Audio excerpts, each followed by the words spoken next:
Estamos de volta com o canal Teologia Puritana para mais uma continuação de uma série de estudos introdutórios conhecido como Hermenêutica e Exegese. Nós hoje vamos ver algumas passagens muito importantes para o nosso estudo. No vídeo anterior nós podemos ver algumas fundamentações e vamos ver algumas complementações, não só agora, mas daqui por diante. Nós sabemos que podemos dividir a Bíblia em 3 períodos: o período mosaico, o período patriarcal e o período cristão. Cada um tem que ser estudado de acordo com a época, o contexto e a literatura que nós podemos ter. Nós também podemos perceber a riqueza de detalhes das narrativas. Acima de tudo, nós temos que ter em mente que nesse período de 1500 anos, 1600, do desenvolvimento total da Bíblia, desde o início ao fim, nós podemos compreender que existe uma revelação de Deus para a humanidade. Essa revelação deve ser dividida em duas formas. E a primeira forma seria a revelação geral, que ela tem um propósito, ela tem um alcance, ela tem um meio. Esse propósito, primeiramente, da revelação geral é revelar a justiça de Deus na condenação do pecado. O alcance que essa revelação tem é toda a humanidade em si, sem exceção de ninguém, na verdade. Os meios para que tudo isso seja alcançado é a criação e a consciência. A criação serve como o pontapé inicial para o homem compreender na verdade, primeiramente, que existe Deus e que ele pode ser encontrado dentro da consciência humana, né? A questão do certo e errado. O outro período, outra divisão da revelação de Deus, que é uma revelação progressiva, que nós chamamos de revelação especial.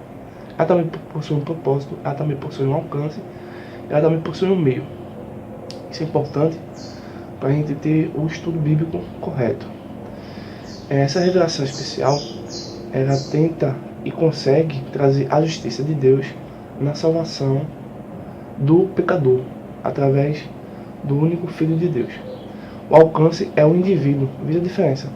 Que o primeiro, ele é a humanidade geral, e a segunda é o indivíduo, a pessoa, o particular, né?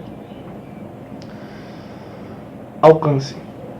O alcance dessa revelação especial é o indivíduo, e também os meios que ela tenta fazer isso é através de Cristo e através das Escrituras, né? Do Antigo e do Novo Testamento. Mas com o passar do tempo, aí teve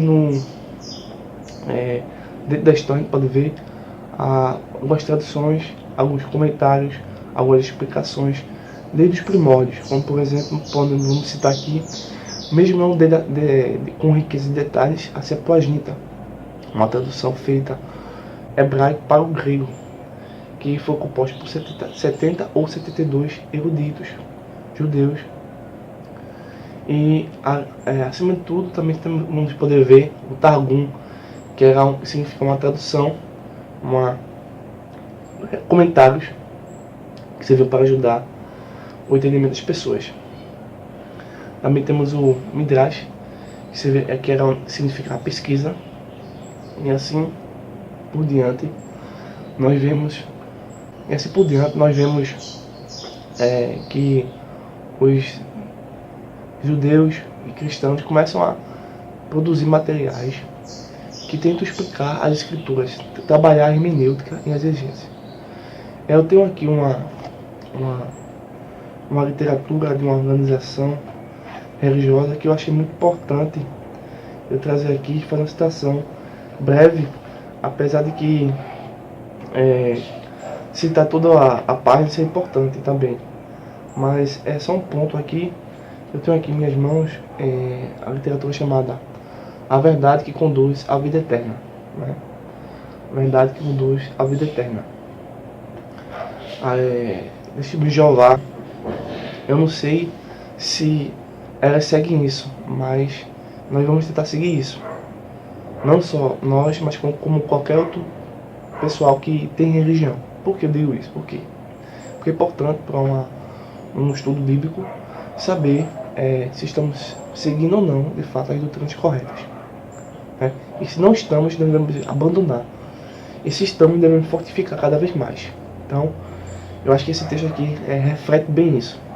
Então, diz assim, é na página 13, que diz assim, porque sábio que examine sua religião. Diz assim, uma vez que não queremos que a nossa adoração seja em vão, é importante que cada um de nós examine a sua religião. Então, a hermenêutica que às vezes também serve como um exame, né? Não só da vida pessoal, mas também da vida doutrinária. Aí continua assim, vamos encerrar nessa parte. Precisamos examinar não só o que nós mesmos cremos, mas também o que é ensinado pela organização, abre aspas, ou por qualquer outra religião que você tenha ou você tenha seguido, fecha aspas, religiosa, com que talvez nos associemos. Então, os seus ensinos em plena harmonia com a palavra de Deus ou baseiam-se em tradições de homens. Bem, conhecemos um pouco do idioma grego e do hebraico para me dizer que, infelizmente, o Senhor Jeová não segue isso, porque as traduções e os comentários e as explicações que elas têm, a hermenêutica delas é totalmente equivocada. Então, infelizmente, não está de acordo com os originais, os manuscritos, como outras organizações religiosas. Continuando, diz assim, se amarmos a verdade, não precisamos temer tal exame. Então, nós não precisamos ter medo, né? Continuando.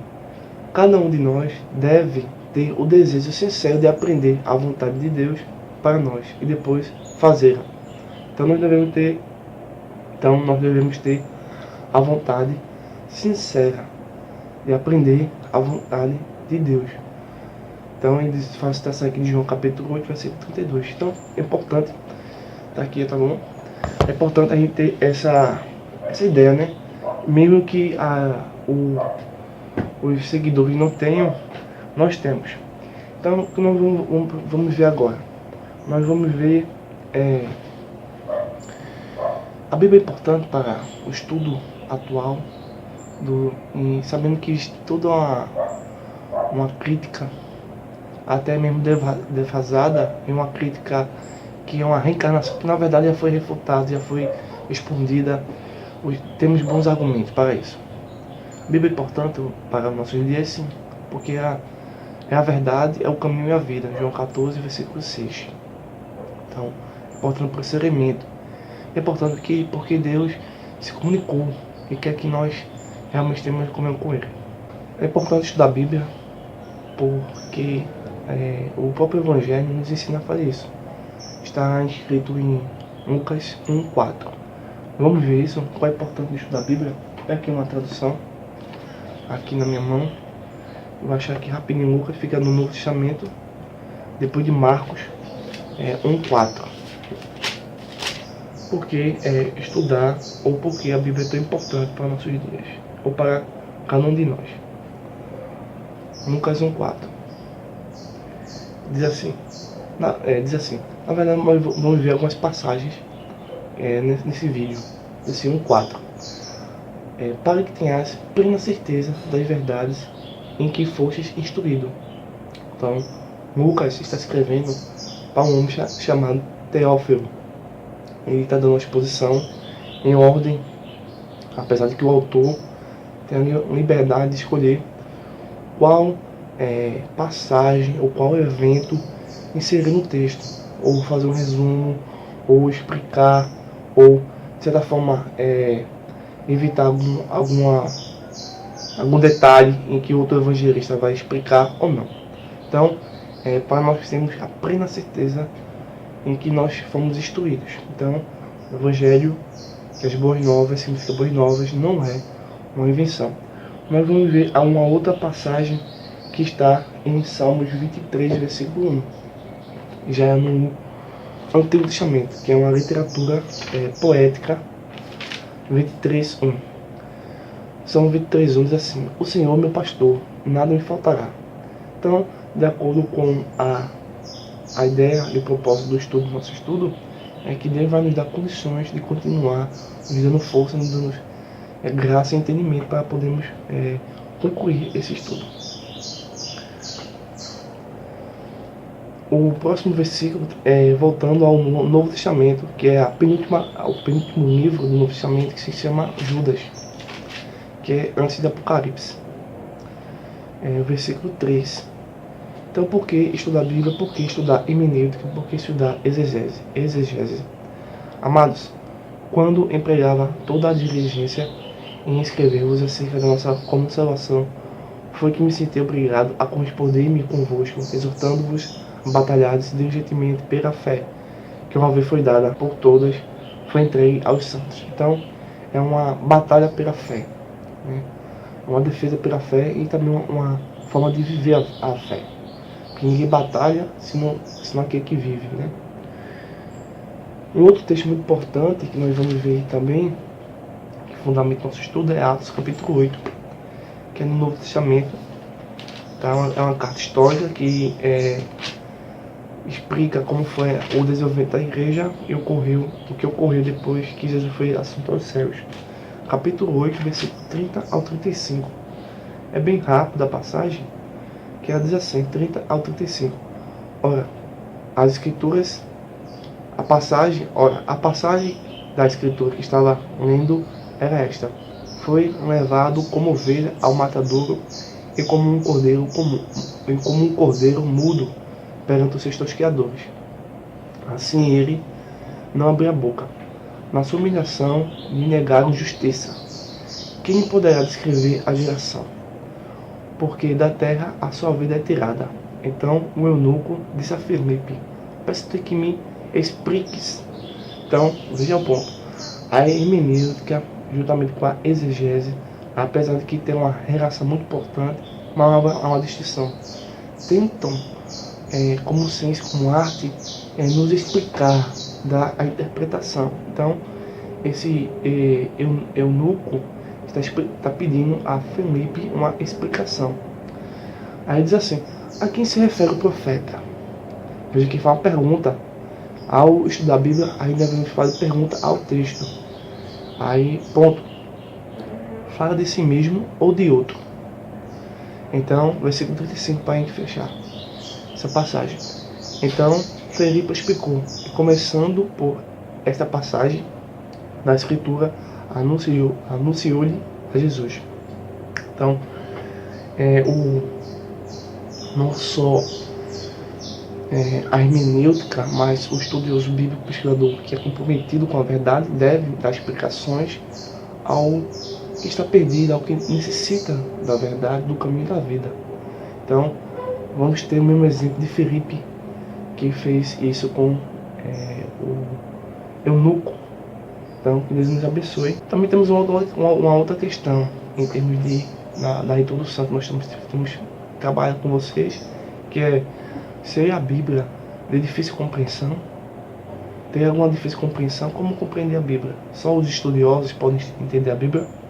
Vamos ver essa resposta em Lucas 24, versículo 45.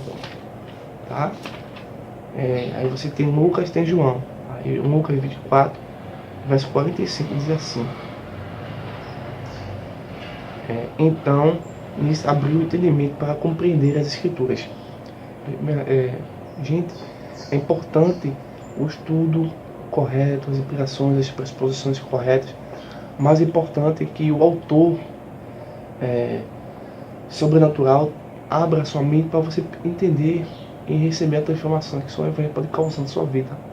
Então, realmente, há uma dificuldade muito grande, até porque, segundo Coríntios 4:4, diz que o falso Deus desse século, que não é o Pai de Jesus Cristo, segundo o entendimento dos incrédulos, para que o Evangelho não resplandeça na mente das pessoas. Então, isso aí também uma questão sobrenatural, né?